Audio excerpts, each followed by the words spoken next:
Bugün biz əsasən 2012-ci ilin əsas hadisələri haqqında danışacağıq. Daha sonra Strateji Araşdırmalar Mərkəzinin 2012-ci il ərzində gördüyü işlərin hesabatı sizə təqdim olunacaqdır.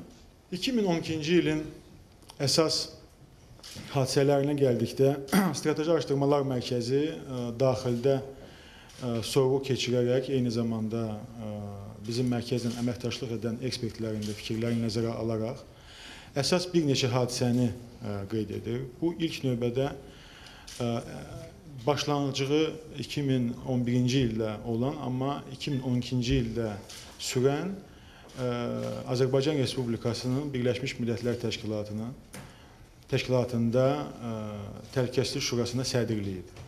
Yəni, həm üzvlüyü, eyni zamanda bir ay ərzində sədrliyi. Bu, ilk növbədə Azərbaycanın beynəlxalq aləmdə nüfuzunun göstəricisidir.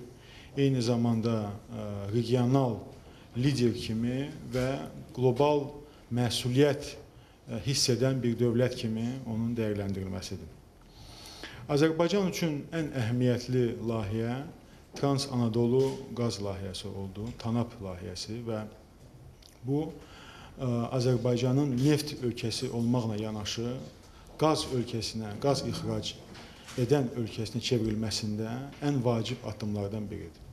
Və bu layihə Azərbaycanın qaz siyasətinin reallaşdırılması istiqamətində ən vacib layihələrdən biridir və artıq bu layihədən sonra hansı istiqamətdə qaz layihəsinin Avropa strategiyasına çatdırılması müzakirə mövzusudur və yaxın 6-12 ay ərzində də bu istiqamətdə prinsipial qərar qəbul olunacaqdır.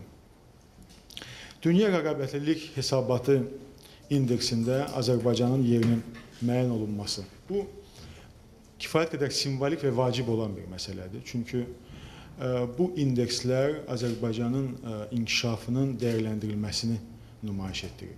Və Azərbaycanın ilk 50-lik sıralarına daxil olması, onun eyni zamanda ümumdaxili məhsulun da həmin səviyyədə, yəni dünya ölkələrinin sıralanmasında da həmin səviyyədə olması, digər tərəfdən insan inkişafı indeksində də irəliləyişlər onu göstərir ki, bizim ölkə hələ ki öz potensialını 100% açmasa da, amma ilk 50-likdə olması və gələcək illərdə də bu rəqəmin irəlilənməsinə şərait yaradacaqdır. Ramil Səfərovun Azərbaycana qaytarılması və onun Azərbaycan prezidenti tərəfindən əfv edilməsi də ən vacib siyasi məsələlərdən hesab edilir.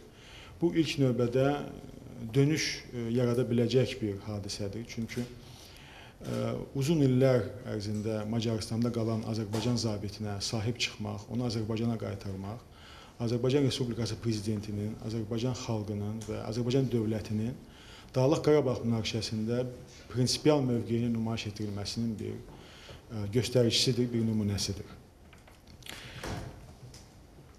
Rusiyanın Qəbələ radiolokasiya stansiyasının bağlanması məsələsi də əlbəttə ki, Azərbaycan üçün əhəmiyyətli və daha çox simvolik hadisədir. Çünki Sovet keçmişinin bir qalığı kimi dəyərləndirilən bir məsələ idi. Və Rusiya-Azərbaycan münasibətlərində həm öz miqyası ilə, eyni zamanda maliyyə tutumu ilə o qədər də vacib olmayan bir məsələ kimi qiymətləndirilir və Rusiya-Azərbaycan münasibətləri təsir etmədən bu radiolokasiya stansiyasının bağlanmasını da biz 2012-ci ilin əsas məsələsi kimi qeyd edirik.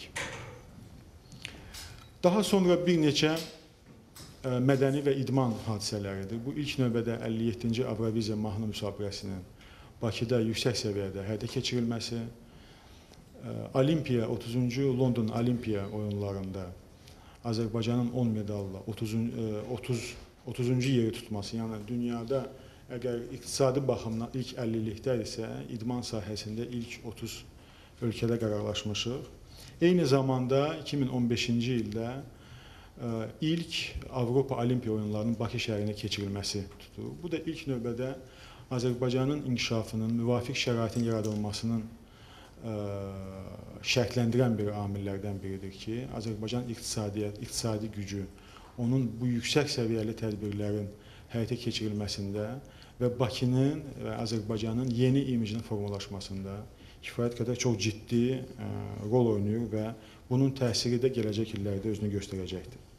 Və sonuncu hadisə bizə elə gəlir ki, onun da əsası 2011-ci ildə qoyulmuşdu. Dekabrda Azərbaycan Respublikası Prezidenti cənab İlham Əliyevin Azərbaycan 2020 gələcəyə baxış inkişaf konsepsiyasının qəbul olunması və 2012-ci il ərzində bu konsepsiyanın müzakirə olunması, ictimaiyyət tərəfindən çoxsaylı təkliflərin verilməsi və bir növ Azərbaycan hakimiyyəti və Azərbaycan cəmiyyətinin ortaq bir layihənin ortaya gəlməsidir.